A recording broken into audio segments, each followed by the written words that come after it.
Hello बच्चों, कैसे हो आप। उम्मीद करता हूँ अच्छे होंगे। और इस वीडियो में हम लोग एक्सरसाइज 6.2 के इंट्रो पर बात करेंगे।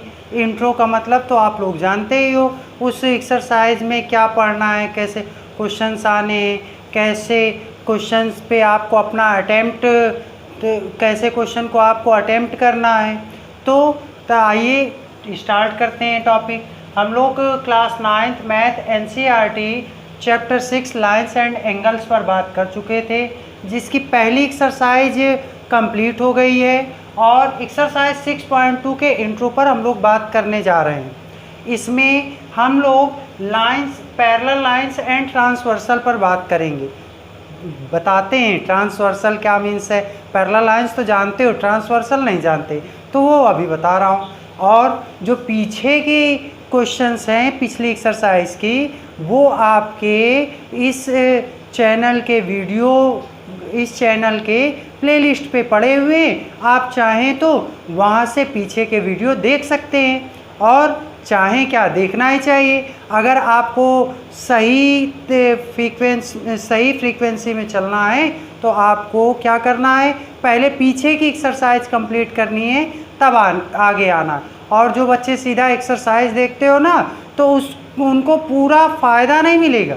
सॉल्यूशन तो आप कर लोगे, लेकिन होगा क्या, आपको कॉन्सेप्ट नहीं क्लियर होगा। कॉन्सेप्ट नहीं क्लियर होगा तो बच्चे जो क्वेश्चन जो आपने पढ़े वो आप कर लोगे, लेकिन एग्जामिनर जो होता है वो, मुझे पता है क्या होता है, क्या करता है। वो क्वेश्चन तो, कॉन्सेप्ट तो बुक से लेता है, लेकिन वैल्यू और क्वेश्चन के पैटर्न चेंज कर लेता है। तो अगर आपको चैप्टर का, क्वेश्चन का कॉन्सेप्ट पता है तो आप सही से क्वेश्चन कर पाओगे, एग्जामिनर चाहे जैसे आपको घुमाए। तो फिलहाल तो इस कॉन्सेप्ट पे बात करते हैं, parallel lines and transversal. Parallel lines तो आप लोग जानते ही हैं, ऐसी लाइंस, ये यहाँ देखिए,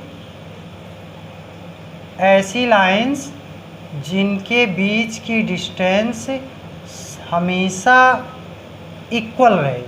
जो डिस्टेंस यहाँ पर है ये और ये, मतलब कहीं पे भी चेक की जाए तो वही डिस्टेंस होनी चाहिए।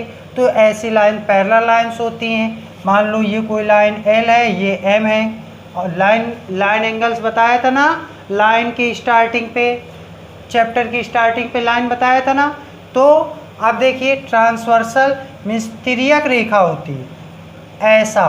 अब आपको इस एक्सरसाइज में ऐसे ही क्वेश्चन मिलेंगे जिसमें 2 पैरेलल लाइंस होंगी और ट्रांसवर्सल गिवन होगा। तो इसका नाम L, इसका नाम M, इसका नाम N। तो इसमें यहाँ देखो कुछ एंगल बन रहे हैं बेटा, एक ये, एक ये, एक ये, एक ये, एक यहाँ, एक यहाँ, ये यहाँ दिख रहा है ना। ये जो एंगल्स बन रहे हैं, ये पता है आपको, पूरे 8 एंगल हैं, 4 यहाँ, 4 यहाँ। तो कौन कौन से, देखो इनको नेमिंग दे दें। ये 1 2 3 4 5 6 7 8, 1 2 3 4 5 6 7 8 ये एंगल्स हैं।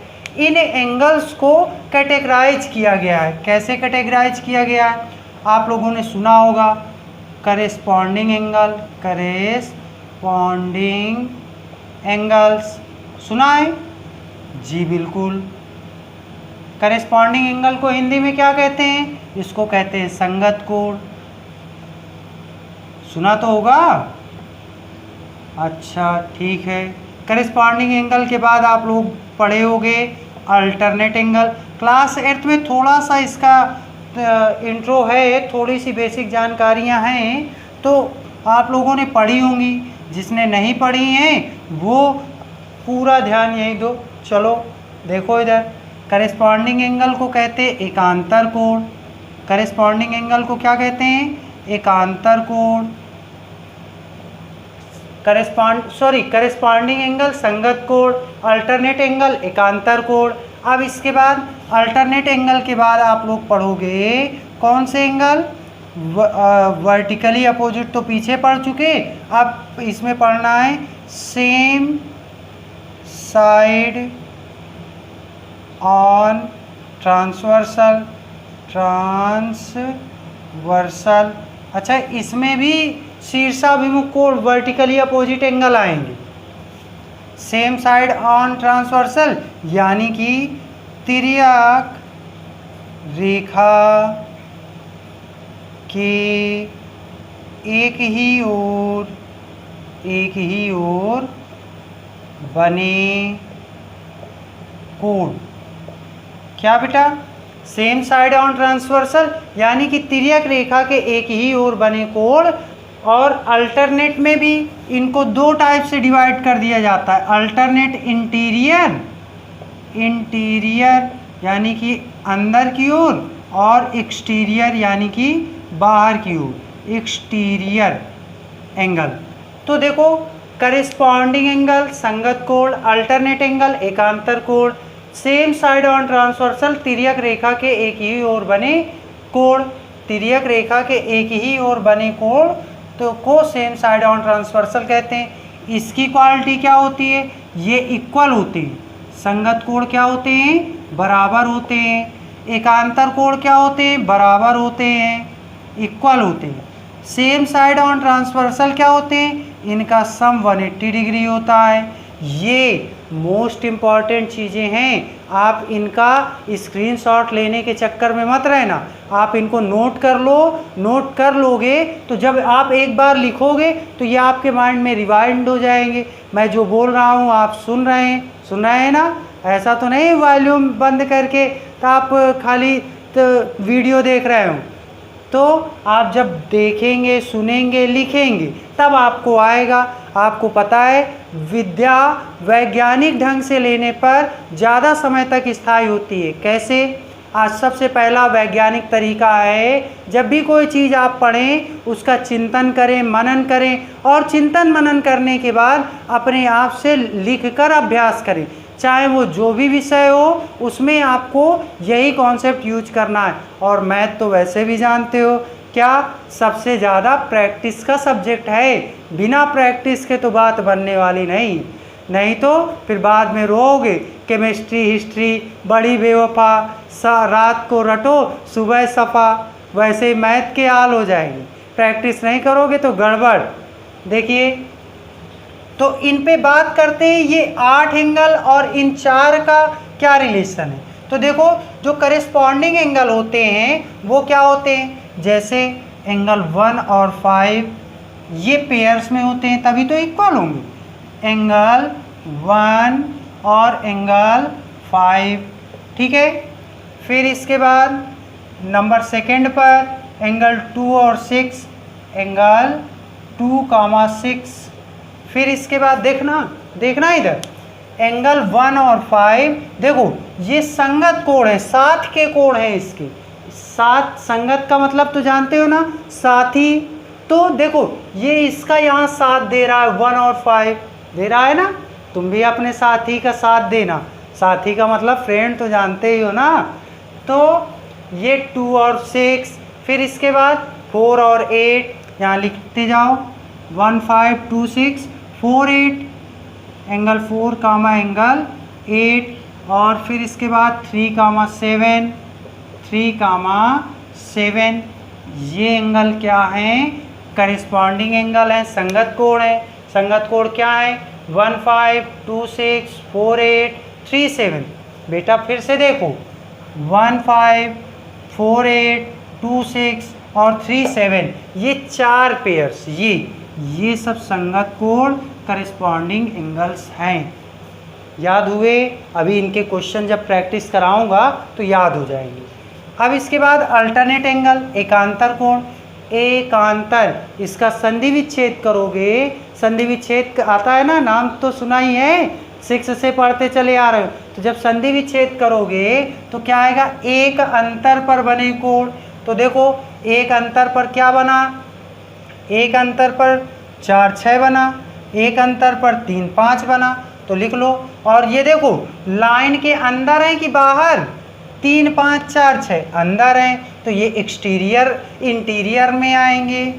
क्या है आपके पास एंगल 4 कामा 6, और 3,5, एंगल 3,5। और एक्सटीरियर की बात आती है तो एक्सटीरियर में देखना बाहर और एक ही अंतर, तो 1728। देखो ये लाइन है, ये एक यहाँ बना एक यहाँ बना, दिख रहा है 1 7। ये कैसे एंगल हैं? एंगल 1 और 7 ये आपके एक्सटीरियर अल्टरनेट एंगल है, या आप कहो अल्टरनेट एक्सटीरियर एंगल है। एंड अल्टरनेट एक्सटीरियर या एक्सटीरियर अल्टरनेट एक ही बात है, बाय एकांतर या एकांतर बाय, कहने को तो एक ही बात है, आपको समझ में आना चाहिए। तो 17 और 28 एंगल 28। और दूसरी आपकी फ़ायदे की बात क्या, इसी टॉपिक का मैंने एक शॉर्ट भी बनाया है, तो उसको देखो और इसमें कंपेयर करना कि मैंने जो बताया है वो तुमको समझ में आया कि नहीं, उसमें ज़्यादा समझ में आया कि इसमें ज़्यादा समझ में, और कमेंट में ज़रूर बताना। तो हमने पढ़ा संगत कोण, करेस्पॉन्डिंग एंगल, अल्टरनेट एंगल, एकांतर कोण, सेम साइड ऑन ट्रांसवर्सल, ये पढ़ना है। ये तो लग रहा है कोई बड़ा लंबा चौड़ा नाम है, सेम साइड ऑन ट्रांसवर्सल।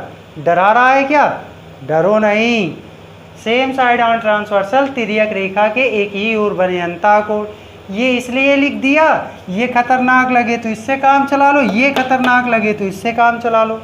इसकी क्वालिटी क्या होती है? ये इनका सम 180 डिग्री होता है। तो पहले समझो तो कि ये है कौन, ये सेम साइड ऑन ट्रांसवर्सल है किस चिड़िया का नाम? देखिए तो सेम साइड ऑन ट्रांसवर्सल, देखो 3 और 6 ये ट्रांसवर्सल, इसे बताया ना एन ट्रांसवर्सल, और ये सेम साइड एक ही साइड पर 3 और 6, एंगल 3,6। फिर इसके बाद एंगल 4 और एंगल 5, एंगल 4 और एंगल 5, इनकी क्वालिटी क्या होती है? इनका सम 180 डिग्री होता है, इक्वल 180। और इसकी क्वालिटी क्या होती है? Angle 4 + 5 = 180 degree. और ये जो पेयर ऊपर लिखे हैं ये सब क्या हैं? ये सब इक्वल हैं, ये इक्वल, ये इक्वल, ये इक्वल, ये इक्वल, इक्वल नहीं इक्वल। आप इसके बाद देखिए कुछ थ्योरम्स हैं जिनके स्टेटमेंट तो इम्पॉर्टेंट नहीं है, जिनके स्टेटमेंट इम्पॉर्टेंट हैं उनकी प्रूविंग इम्पॉर्टेंट नहीं है, इसलिए मैं स्टेटमेंट में यहाँ लिख रहा हूँ और आपको फील कराने का प्रयास करूँगा। फील करने का मतलब आपको फिगर बना के उनके बारे में थोड़ा सा एक्सप्लेन करूँगा, जिनका यूज आपको एक्सरसाइज में बहुत ज़्यादा करना है। अगर आप इसका मतलब समझ गए तो बहुत अच्छी बात है, आपको क्वेश्चन बिल्कुल आसानी से आएगा, और नहीं समझे तो फिर भैया आप जानो, बताना मुझको, मैं एक बार और एक्सप्लेन कर दूँगा और रिवाइज करा दूँगा। सबसे पहले फर्स्ट एग्जाम है, इफ़ अ ट्रांसवर्सल बताया ना क्या? तिर्यक रेखा intersect 2 parallel lines, then each pair of corresponding angles is equal. अभी मैंने जब करेस्पॉन्डिंग एंगल बताया तो साइड में लिखा ना कि ये इक्वल होते हैं, तो ये क्या कह रहा है कि 2 पैरेलल लाइंस को अगर कोई ट्रांसवर्सल इंटरसेक्ट करती है तो जो इसके करेस्पॉन्डिंग एंगल होते हैं, करेस्पॉन्डिंग एंगल अभी बताया था कौन कौन से, ये इसके बाद ये वाला 1 2 और 3 4, ये यहाँ 5 6 7 8, ये देखो 1 2 6 5 7 8 3 4, ये करेस्पॉन्डिंग एंगल है। अगर ये लाइन पैरेलल हैं तो ये दोनों करेस्पॉन्डिंग एंगल क्या होंगे? इक्वल होंगे। और अगर लाइन पैरेलल तो नहीं है, लाइन पैरेलल नहीं तो इक्वल नहीं होंगे। तो इसी को हम लोग करेस्पॉन्डिंग एंगल एक्सियोम भी कहते हैं। क्या? देखिए दोनों तरह से, क्या लाइन अगर पैरेलल हैं तो एंगल करिस्पॉन्डिंग एंगल इक्वल होंगे, और अगर करिस्पॉन्डिंग एंगल इक्वल हैं तो लाइन पैरेलल होंगी। सीधी सी बात है। क्या समझे? नहीं समझे? लाइन पैरेलल हैं, समांतर हैं दोनों लाइन, तो करिस्पॉन्डिंग एंगल इक्वल होंगे, और करिस्पॉन्डिंग एंगल इक्वल हैं तो लाइन पैरेलल होंगी। इस बात को चाहो तो लिख लो, लाइन पैरेलल हैं तो करिस्पॉन्डिंग एंगल इक्वल, और करिस्पॉन्डिंग एंगल इक्वल हैं तो लाइन पैरेलल होंगी। इसके बाद इसी का ये मैंने इसका कन्वर्स भी उल्टा भी बताया, जैसे इस तरह से समझो। चलो नहीं समझ में आया मेरी बात सुनो, समझो। जैसे शर्मा जी हैं, शर्मा जी का नाम कुछ भी रख लो, एक्स शर्मा है, उनका बेटा वाई शर्मा है। तो अगर पूछा जाए कि एक्स का बेटा कौन है, एक्स शर्मा का बेटा कौन है, वाई शर्मा, और ये पूछ लें कि वाई शर्मा का पिता कौन है, तो एक्स शर्मा। तो इसमें यही कह रहा है कि transversal intersect two parallel lines, then each pair of corresponding angle is equal, और इसी को करस्पॉन्डिंग एंगल एक्सियोम भी कहते हैं। इसके बाद theorem 6.2, if a transversal intersect two parallel lines, if a transversal intersect two parallel line, ये two parallel line और ये ट्रांसवर्सल हो गई, then each pair of alternate interior angle, मैं इसमें काउंटिंग लिख रहा हूँ, बताओ अपनी कॉपी में लिखो फटाक से कौन कौन अल्टरनेट एंगल हैं। 1 2 5 7 6 3 4, क्या रह गया, 1 2 3 4 5 6 7 8 रह गया ये। हाँ, पीछे वाले से चीटिंग नहीं हो पाएगी, नंबर चेंज कर दिया है। अब वीडियो को पॉज करो और इनके अल्टरनेट एंगल्स के नाम लिखो। पॉज किया, चलिए देखिए। अल्टरनेट एंगल मैंने बताया जो एकांतर कोण, अल्टरनेट एंगल एकांतर कोण 5 और 8 और 7 और 6, ये अल्टरनेट एंगल हैं। 7 6 के बाद आपके पास क्या आएगा, 1 और 4, एंगल 1 कॉमा एंगल 4, एंगल 1 और 4 के बाद एंगल 2 और 3, एंगल 2 और 3। सबका सही है ना? सही हो तो सर्किल कर लो और अपने मार्क माइनस में कर लो, उनको प्लस में लाना है। अच्छा चलो एक मौका और बताओ, ये कैसे हैं इंटीरियर की एक्सटीरियर? 5 8 7 6 लाइन के अंदर बने हैं तो इंटीरियर हुए, और ये कैसे हैं, ये एक्सटीरियर हुए। अब इसके बाद इसी का उल्टा जो 6.3 थ्योरम है, जो 6.3 है वो क्या है, वो इसी का उल्टा है कि अगर अल्टरनेट एंगल इक्वल है तो जो टू लाइंस को पैरेलल ट्रांसवर्सल इंटरसेक्ट करेगी, अगर ये अल्टरनेट एंगल इक्वल हैं तो ये जो टू पैरेलल लाइंस को ट्रांसवर्सल इंटरसेक्ट कर रही है तो ये जो लाइन होंगी ये पैरेलल होंगी। अगर ये एंगल इक्वल हैं तो लाइन पैरेलल हैं तो ये एंगल इक्वल होंगे। सीधी सी बात इसमें भी। इसके बाद 6.4 ये भी मैंने बताया था कि अल्टरनेट एंगल क्या होते हैं, इक्वल होते हैं। करेस्पॉन्डिंग एंगल क्या होते हैं, इक्वल होते हैं। If a transversal intersect two parallel lines, then each pair of interior angles on the same side of transversal is supplementary। याद करो कॉम्प्लीमेंट्री सप्लीमेंट्री, सप्लीमेंट्री ये वर्ड आया, सप्लीमेंट्री अभी बताया था पिछले वीडियो में। Supplementary means 180 degree. ऐसे एंगल जिनका सम 180 हो वो सप्लीमेंट्री होते हैं। तो अभी मैंने इसके पहले भी बताया था, जो angle same side on transversal होते हैं उनका सम 180 डिग्री होता है। देखिए, then each pair of interior angles on the same side of transversal, same side of transversal क्या, सप्लीमेंट्री। सप्लीमेंट्री दिमाग में फीड कर लो 180 और कॉम्प्लीमेंट्री 90 डिग्री। इसके बाद lines which are parallel to the same line arc are parallel to each other. इसका क्या मतलब है, कुछ समझ नहीं आया बोला करो, कमेंट भी कर दिया करो कभी कभी कि सर समझ नहीं आता है। तो थोड़ी सी मेहनत मैं और कर लूँगा और थोड़ा पॉइंट थोड़े पीछे और लो लेवल पर जाऊँगा। क्या? Lines which are parallel to the same line are called parallel to each other. देखो जैसे कोई ये लाइन है, ये लाइन है, फिर से पढ़ो, lines which are parallel to the same line. जैसे ये कोई लाइन है एल मान लो और इसके पैरेलल एक लाइन एम है, एम, और इसी लाइन एल के पैरेलल एक लाइन एन है, ये एम एल के पैरेलल और एन भी एल के पैरेलल। इसको स्टेटमेंट में लिखते हैं एम पैरेलल टू एल और एन पैरेलल टू एल। हाँ ठीक है, तो ये दोनों लाइन एम और एन एल के पैरेलल हैं, तो यही थ्योरम ये बता रही है कि ये दोनों लाइन भी पैरेलल होंगी। सो एम पैरेलल टू एन, ये थ्योरम आपको 6.6 बता रही है। लाइट आ गई, शुक्र है, और आपके ये थ्योरम भी कंप्लीट हो गए। आपकी जिम्मेदारी बनती है कि मुझे बताना कि जहाँ पे आपको क्वेश्चन नहीं समझ में आ रहा तो आप किसी भी माध्यम से बताओ और कि सर क्वेश्चन नहीं समझ में आ रहा। दूसरी बात क्या पूछो, क्या पूछो ना। हाँ, दूसरी बात ये कि जो बच्चे ये सोच रहे हैं कि ये चैप्टर तो अभी स्कूल में पढ़ाया नहीं गया, क्या करेंगे पढ़ के?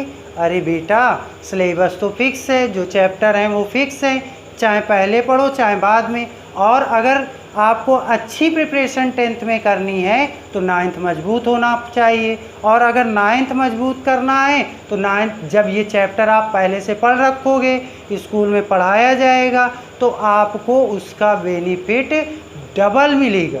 जैसे आपको पता है कि 7 + 3 10 होता है, छोटा सा एग्जाम्पल है, 7 + 3 10 होता है, तो दो बच्चे हैं, एक को पता है कि इसका टोटल 10 होता है, एक को नहीं पता। तो जिसको पता होगा तो वो तो तुरंत बताएगा ना, यस सर मुझको पता है, मैं जानता हूँ यही करते हो। और जिसको नहीं पता तो वो क्या करेगा, वो पहले जोड़ेगा 7 के आगे 8 9 10। तो ये बताओ, जिसने तुरंत हाथ उठाया टीचर उसको ज़्यादा केयर करेगा कि जो बैठ के जोड़ रहा है उसको करेगा? सेम कॉन्सेप्ट यही है जो आगे का चैप्टर इसलिए मैं पढ़ा रहा हूँ कि जब आप जून के बाद जुलाई में स्कूल जाओ तो आप अन्य बच्चों से थोड़ा सा आगे निकल जाओ। ठीक है।